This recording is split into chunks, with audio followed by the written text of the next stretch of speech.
आशु कह रहे हैं ये वाकई संघ और पेरेंटल ऑर्गेनाइजेशन है बीजेपी की, इसमें कहीं किसी को कोई दो मत शुबा होना नहीं चाहिए। संघ नहीं चाहता और सारे बयान इंडिकेट यही करते हैं। मनमोहन वैद्य का बयान, मोहन भागवत का बयान है कि भाई जातियों में विभाजित नहीं होना, एक होना है। ये संघ की एक सीधी सपाट स्पष्ट लाइन है जिस पर बीजेपी चलेगी। देखिए गरिमा जी, थोड़ा समय दीजिएगा क्योंकि सबके बाद नंबर आया है तो सबकी बातों को समेटना है। राष्ट्रीय स्वयंसेवक संघ लगातार किसी भी प्रकार के भेदभाव, असमानता से मुक्त, सद्भाव, सामाजिक न्याय पर आधारित हिंदू समाज के संगठन के लिए, समाज के लिए काम कर रहा है। हाँ, ये सच है कि कई ऐतिहासिक कारणों से समाज में कई आर्थिक, सामाजिक, शैक्षणिक रूप से कुछ लोग पिछड़ गए, कुछ गलतियां हुई, उनके लिए सरकारें समय समय पर भिन्न भिन्न योजनाएं लाई। राष्ट्रीय स्वयंसेवक संघ उन योजनाओं के साथ रहता है, लेकिन पूरी कोशिश ये होनी चाहिए कि जो समाज का उत्थान है उसके समग्र उत्थान की बात होनी चाहिए। कहीं ऐसा ना हो कि किसी भी प्रकार का भ्रम, विवाद या विभाजन की स्थिति बने। इसके बजाय कोशिश ये होनी चाहिए कि सभी नागरिकों के व्यक्तिगत अधिकार, समानता स्थापित हो, मतलब किसी भी प्रकार का विभेद ना हो। यानी कि आप ये कह रहे हैं प्रोफेसर विशाल कि अगर जातिगत जनगणना होती है तो संघ के जो वर्बल बयान है, आप मेरी बात ठीक है, पूरा हो जाने दीजिए please. I request you, let me complete. मैं अपनी कंटेंट, अपनी बात कह लूं, उसके बाद आपके सवाल का उत्तर दूंगा। क्योंकि समानता की अगर बात करें तो वो हमारे भारतीय समाज का, हमारे संस्कृति का एक हिस्सा थी, लेकिन आप देखिए जब जब इसको भुलाया गया, इसके ऐतिहासिक दुष्परिणाम हुए कि नहीं हुए।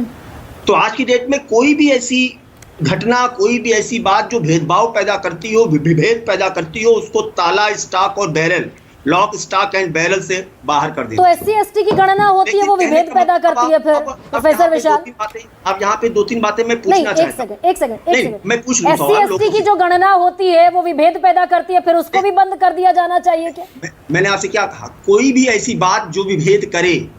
अब मैं आपसे पूछना चाहता हूं, यहाँ पर अब बहुत जो है बातें हो रही हैं। आप सही सवाल पूछ रही थी, उसका उत्तर नहीं दे पा रहे लोग। आप सही सवाल पूछ रही थी कि 1951 के बाद जो आंकड़ों, जातिगत आंकड़ों को बंद करने का निर्णय क्यों लिया गया था, उसके साथ कारण क्या लगाया गया था, इसका उत्तर आपने पूछा लेकिन आपको नहीं बताया गया। और आप भी विशाल, आप भी एक सवाल का जवाब दे दें तो बेहतर है। दे दूंगा।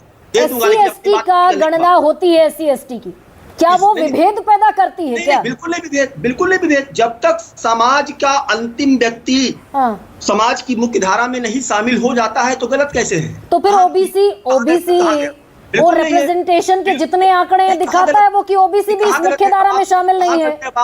कहाँ गलत है? अब आप गरिमा जी वर्तमान सरकार की बात करें तो मैं पूछना चाहता हूँ कि संविधान, भारत गणतंत्र 26 जनवरी 1950 से लागू हुआ और लोग हाथ में संविधान लेकर दुहाई देते हैं, संविधान करते हैं। उनसे पूछिएगा संविधान दिवस उनको मनाने से किसी ने रोका था? किसने मनाया? आदरणीय प्रधानमंत्री श्री नरेंद्र मोदी जी कहाँ चले गए प्रोफेसर विशाल? हम किस मुद्दे पर अरे आप संवैधानिक दर्जा क्यों नहीं दिया? प्रोफेसर विशाल एक सेकंड, हम बात इस बात पर कर रहे हैं कि जातिगत जनगणना क्या डिवाइसिव पॉलिसी है क्या?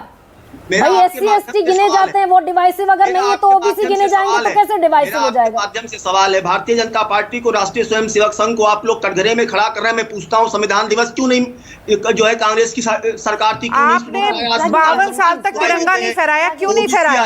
पहले ये बताइए। ओबीसी कमाल की बात कर रहे हैं। संविधान दिवस मनाना है, ये मनाएंगे संविधान दिवस जो मनुस्मृति को संविधान बनाना चाहते थे। रूप में क्यों नहीं विकसित किया गया? सबसे ज्यादा ओबीसी से 27 मंत्री कांग्रेस की सरकार में कभी क्यों नहीं बने? इनको किसी ने रोका था? नीट के ऑल इंडिया एग्जाम में ओबीसी के लिए जो है सीट उसी स्टैंड पर, ये सवाल है। बिल्कुल। तो सिद्धार्थ नहीं, सीधी बात